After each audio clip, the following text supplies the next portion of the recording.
दोस्तों अब से पैटर्न थोड़ा चेंज करते हैं और आज की शुरुआत करते हैं अपने यशस्वी प्रधानमंत्री नरेंद्र मोदी से। और उनके सिवान आने से पहले की जो तैयारियां हैं वो तो आप कहीं ना कहीं देख ही लिए होंगे, लेकिन आप लोग देखते हैं ना कि नरेंद्र मोदी जब बिहार आते हैं या बहुत सारे राजनेता जब आते हैं बिहार में तो कितनी सारी भीड़ होती है। लेकिन नरेंद्र मोदी जो बिहार आ रहे हैं और किस तरीके की तैयारियां हो रही है और उतनी भीड़ जो आती है, इतनी भीड़ जो उमड़ती है, विशाल भीड़ जो होती है वो भीड़ कैसे आती है? वो ऐसे आती है भाई। ये इस पे कौन लोग जाएगा ये जानना है। जीविका दीदी जाएगा। जीविका दीदी लोग कहाँ से, मतलब पूरे संपन्न विभिन्न पंचायत से होंगे।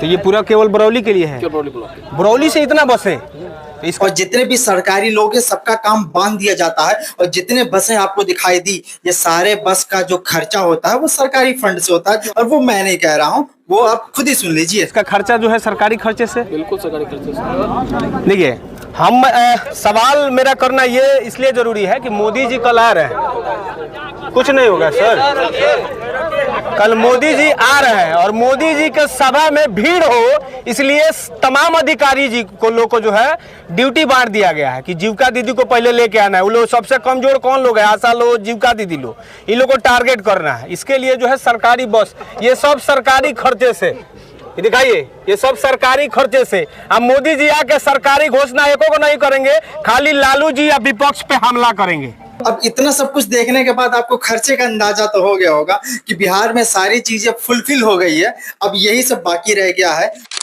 खैर दोस्तों अब बात करते हैं हम अगले भूचाल के बारे में। अगले भूचाल के बारे में हम बात सिर्फ इसलिए कर रहे हैं, ये भूचाल आने वाला है भोजपुरी इंडस्ट्री में। भोजपुरी इंडस्ट्री में ये भूचाल कौन लाने वाला है? खेसारी लाल यादव। आप लोग इतना तो जानते होंगे कि सारेगामा हम भोजपुरी से एक गाना आया था नथुनिया, जो कि सारेगामा हम भोजपुरी जो चैनल है उसका सबसे बड़ा गाना अगर कोई है 524 मिलियन, 525 मिलियन, 550 मिलियन जो गाना है वो खेसारी लाल यादव का है। वो एक रिकॉर्ड है कि उसके ऊपर कोई जा ही नहीं पाया, उनका रिकॉर्ड ही कोई नहीं तोड़ पाया। अब वो उसी का सेकंड सीक्वल आ रहा है, सेकंड पार्ट आ रहा है नथुनिया 2। और नथुनिया 2 जिस लेवल पर बनाया जा रहा है ना,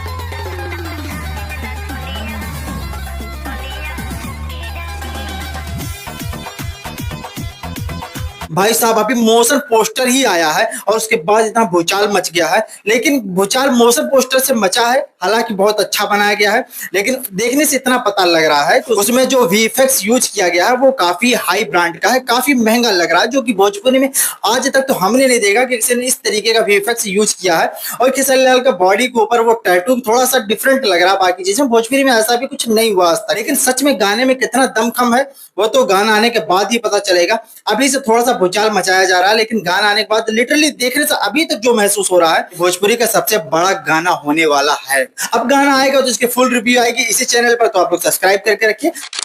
भाई साहब अगला टॉपिक ये है कि शुभांकर मिश्रा एनडीटीवी ज्वाइन कर लिए हैं। अब एनडीटीवी क्यों ज्वाइन किए हैं? क्योंकि उनको एक मोटा रकम दिया गया है और न्यूज बुक जो उनका चैनल का नाम था वो भी उसी चैनल से ऐड किया गया। मतलब आप समझ लीजिए सीधा सीधा मतलब ये है कि उनको जिस तरीके से अडानी ने इस एनडीटीवी को खरीदा था उसके बाद वो नए नए वर्कर्स, नए नए लोगों को उसमें फिर से ज्वाइनिंग करा रहे हैं। और शुभांकर मिश्रा सबसे बेस्ट एग्जाम्पल थे क्योंकि वो एंकरिंग के तौर पर बहुत सारे मतलब जितने भी न्यूज थे सारे न्यूज में उन्होंने किया है, जी से लेकर के आज तक वो कर चुके हैं। मैं जब नोएडा आया था इंडिया न्यूज मेरा पहला चैनल था और वहां पर सैलरी भी नहीं मिलती थी।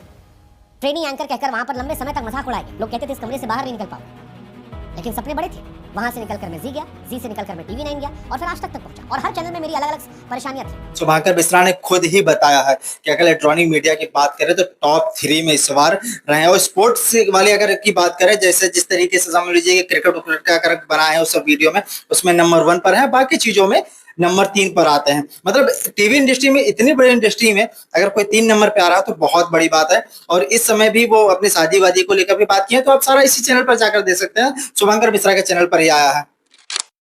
भाई साहब अगर नेक्स्ट अपडेट की बात करें तो आप इस समय देख रहे हो कि बिहार में अगर सबसे ज्यादा किसी का जलवा देखने को मिल रहा है तो वो पीके का, मतलब प्रशांत किशोर का। और जिस तरीके से वो काम करते हैं, जिस तरीके से उनकी बातें होती है, जिस बातों में जितनी गहराइयां होती है, वो सारी चीजें समझने लायक होती है और पता चलता है कि हाँ ये व्यक्ति कितने ईमानदार है।